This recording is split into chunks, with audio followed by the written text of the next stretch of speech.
The Spread. I'm Matt Rabel. I see a lot of people on the internet joking that these days feel apocalyptic, and I gotta say, if gargantuan forest fires, economic turmoil, and a worldwide plague failed to make you feel like it's the end of the world, well, here's one for you.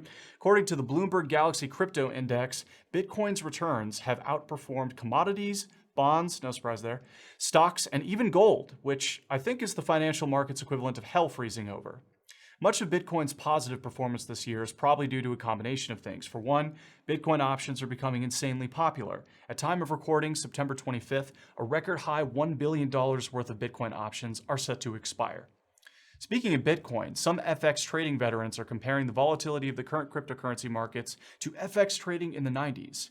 I legally can't give anyone investment advice, but I will say that if you're going to get into trading Bitcoin, save your receipts or be ready to get several tersely worded letters from the IRS because they are not messing around with that stuff these days.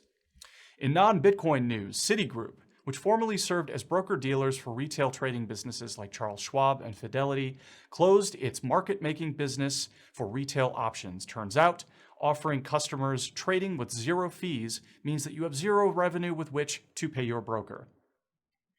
A report by the International Financing Review said that buying call options on Tesla stocks, as well as Tesla's convertible bonds and equity derivatives, helped Goldman Sachs' equities trading division make $100 million this year. Barclays says that the ratio of demand for single stock call options compared to puts is higher than it's been in 5 years. A stampede of bullishness, if you will. Last thing on the docket this week, our sponsors at the OCC published a couple of documents this week. The first is entitled Optimizing Incentives, Resilience, and Stability in Central Counterparty Clearing, which explains in detail how CCPs, like the OCC, serve the derivatives industry. It also outlines how the OCC is currently seeking to improve its operational resilience based on feedback from the industry. To name just a few examples, they're attempting to do this by strengthening their risk management framework and reevaluating their approach to covering potential defaults, even in the case of extreme but plausible market conditions. Good timing that. The second paper, entitled OCC Recovery and Orderly Wind Down Plan Participant Guide, is also worth reading, particularly if you work at a CCP. You can find links to both below this video.